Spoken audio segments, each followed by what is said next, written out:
All right, good day, people. Welcome to today's training on PHP and MySQL at AGIT CodeWorks. And today we are going to be looking at variables, PHP variables. Okay, now first of all, what's a variable? Okay, let me just make this clear first of all. Variables is one of those topics you will meet in every single programming language you come across, be it Java, be it Python, be it Ruby on Rails, be it C Sharp, C++, C. Variables is a topic that cuts across every single programming language. Okay, and that's a very specific reason. Now that's because variables are actually components that hold the information or the data a computer processes while your program is running. Let me put it this way. When you log into Facebook or Instagram or some of these applications, the moment you type in your username and your password, it has to be stored in a chunk of memory called a variable. Okay, I repeat, it has to be stored in a variable for the computer to process it. Let me explain further. Now, the good old definition says that a computer is an electronic device that takes data as what input, does what, processes that data, then gives you an output. Okay, during that processing, the data is stored in something called a variable. That variable is actually a part of your RAM. RAM, random access memory. When I say RAM, I'm not talking about those animals with the rounded horns. Okay, those herbivorous animals with the rounded horns. That's not what I'm talking about. I'm talking about your random access memory. So the more variables you create in a program, it just creates slots in your RAM and stores the information there for processing. Okay, for processing. All right, so now what are the objectives of this particular course? We've seen what a variable is. I repeat, I'm trying to explain it in the most basic way possible. It's actually a chunk of memory that can hold a value. Those values are the reason why your PC can process data. Okay, for example, let me give you a simple example. If you look at my task manager here, by the way, if you want to launch your task manager, Control Shift and Escape will do that. That's exactly what I pressed. Control and Shift, hold Control and Shift on a Windows PC and hit Escape. Now, just an example. These are all the programs running on my system. You notice the amount of memory they are using is here. So that means applications and programs use memory. That information is stored in the RAM. Okay, for processing data. All right, now let's move on. Now the objective of this particular training is this. Number one, we'll look how to create variables in PHP. The programming term is to declare variables in PHP using the $sign. All right, we see how to use the $sign to declare variables or create variables. So this actually means that by the time we start building our program, our e-commerce site, we will be storing a lot of information in variables, things like the username of our site visitors, their passwords, and so on and so forth. Okay, we're going to be printing out the value of these variables using our echo command. We're going to also look at an important operator called the concatenation operator. The concatenation operator is basically the $sign in PHP. Now, don't worry if you don't understand whatever I'm saying here. We are going to still practically write this code. Okay, the concatenation operator is basically used for printing out these variables along with sentences. Okay, joining variables to variables or variables to sentences. We'll look at that later. Then lastly, on this particular tutorial, we are going to look at what we call predefined PHP variables. From the word predefined means we did not define them in our programming process, so to speak. That also means that these variables can be accessed from any part of our program.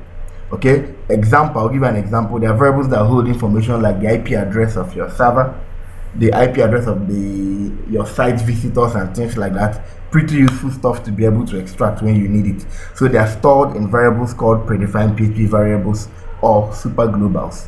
Okay, we are going to make reference to a particular super global variable called $_server as a reference point.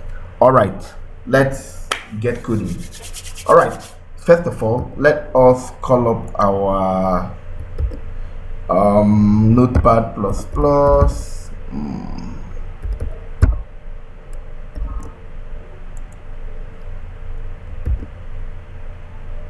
So we launch our notepad. Come on, notepad. All right, here we go. Here's our notepad, and then we are going to make sure our exam server is active and running. So I start my Apache web server, I start my MySQL server. So first thing we'll look at, of course, let's save our file, save as on htdocs, agit codeworks, create a new file. Let's just call it variables.php. Right. Okay, so now we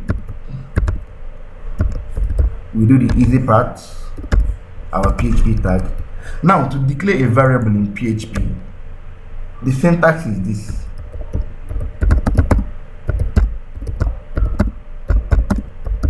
By the way, this is what I call a comment. This is a PHP comment.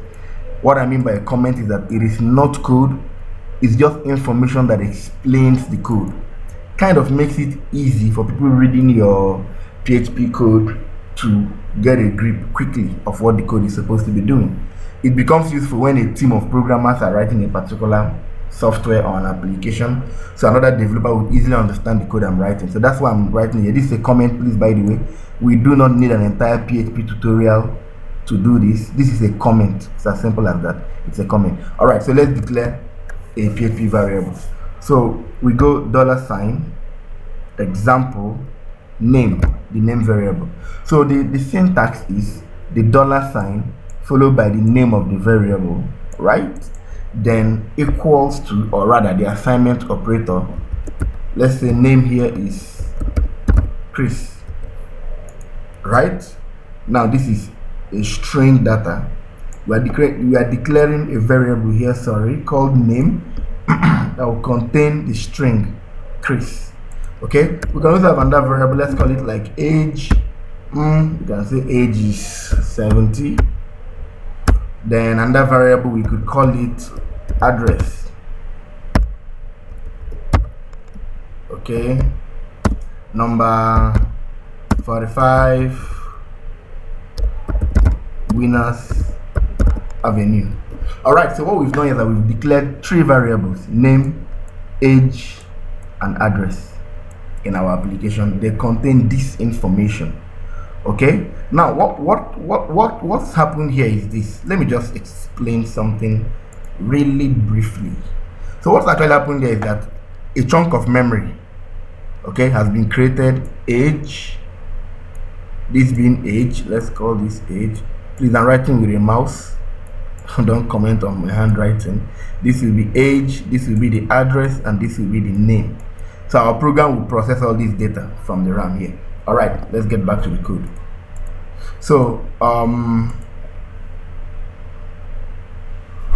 so we will now say, let's say we want to now print out this information.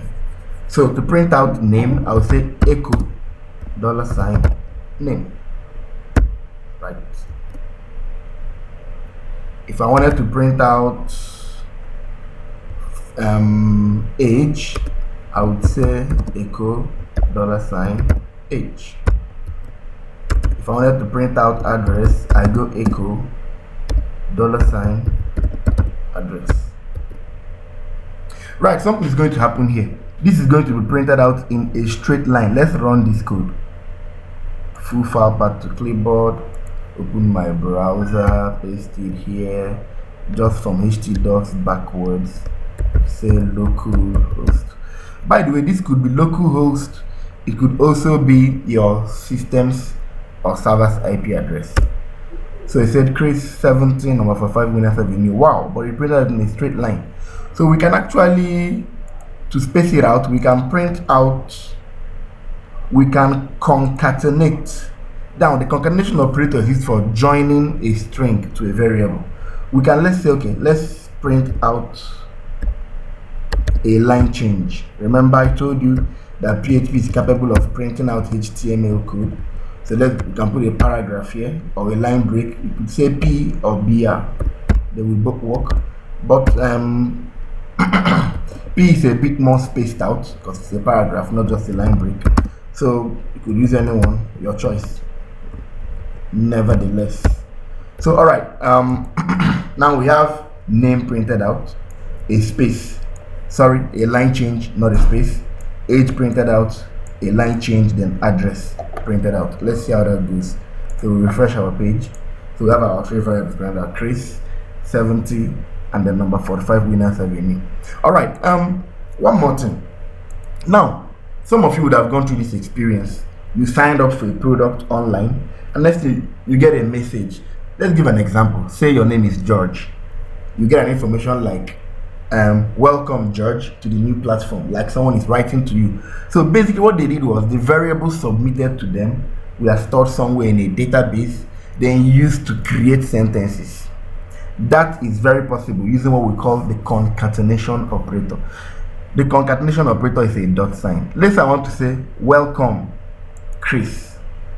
So I put a string here with the dot sign. I mean, that means I'm joining a sentence here to this variable. So I could say welcome Chris. I could come here and say your age is,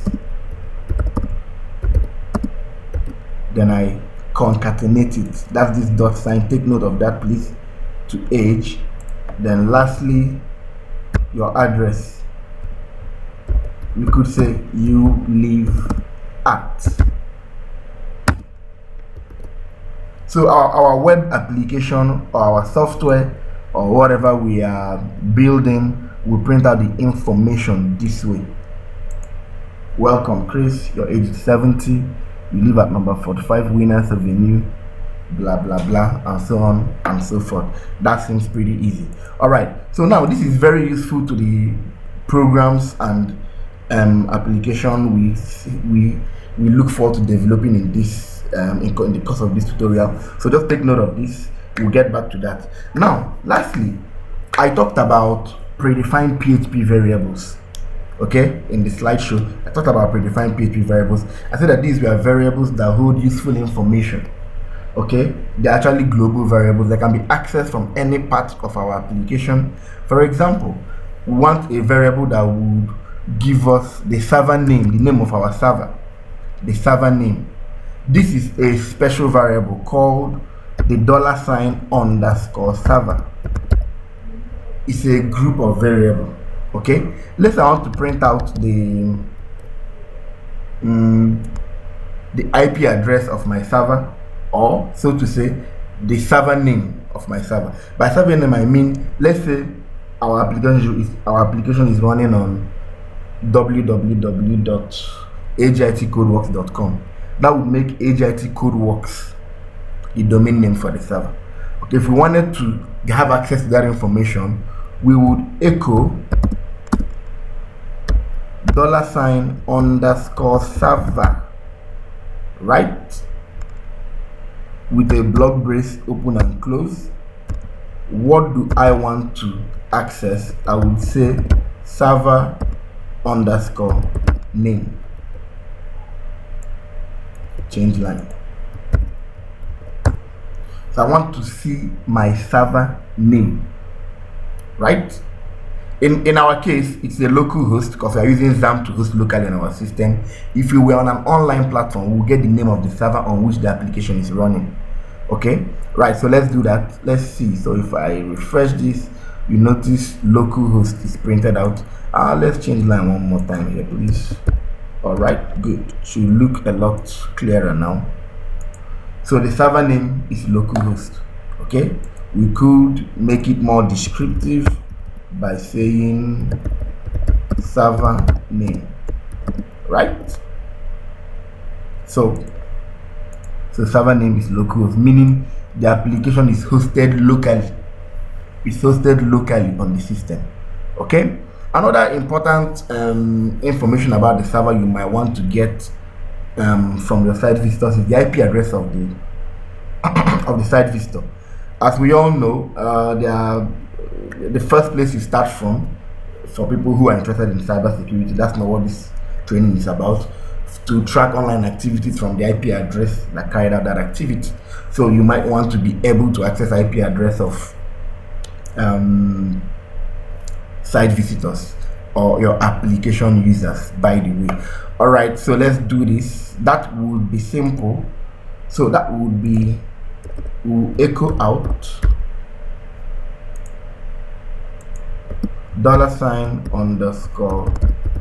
$_server.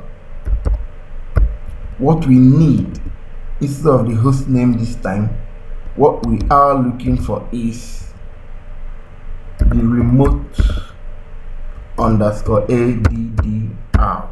That's the remote address. Okay, so let's see what we get. Remote address. So we'll say user IP address is this. So I repeat, for clarity, for the purpose of clarity, we are concatenating this text, user IP address is, with the concatenation operator, to our predefined variable $_server remote addr, which holds the visitor's IP address. By the way, because the site visitor in our case is also on the server, that's the whole idea of local hosting. It means we don't have our app on the cloud yet. It's running on our remote, on our PC locally. The IP address of the server basically becomes the IP address of the client. That is, by client I mean the person accessing the web server. When you go to your PC or your phone and you type www.facebook.com, your phone or your PC becomes the client. Facebook server, wherever it is in Silicon Valley or wherever it's located, becomes the server. So I'm there to explain this. All right, let's do this. Let's see what they will get. Whoa, you notice ... That's because of this localhost here, right? But this actually means the PC is being accessed locally. The server, I mean, is being accessed locally. If you want to get an IP address, let's say you change this localhost now, 127.0.0.1. You might say, what's this 127.0.0.1? This is the default IP address of every machine. It can take the place of localhost. Okay, when you run it this way, watch, notice what's going on here. We now get the IP address of my machine.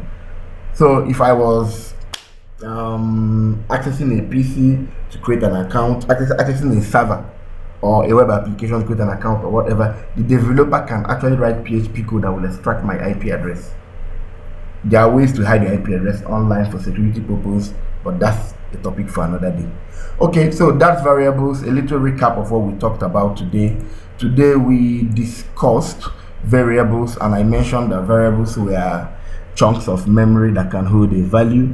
That is where our PC stores information. Our computer stores information, it processes. So we went ahead to declare PHP variables, printed out values of variables. We looked at the concatenation operator, and then we looked at predefined PHP variables, which enabled us extract user IP address and also get information about our own server. That's what I have for you for today. Please don't forget to hit the subscribe button. That's the red subscribe button over there if you've not yet done that, so that you will be updated instantly as new content come out in this series. Do put a like there, code along. Any questions, you can drop them by the comment.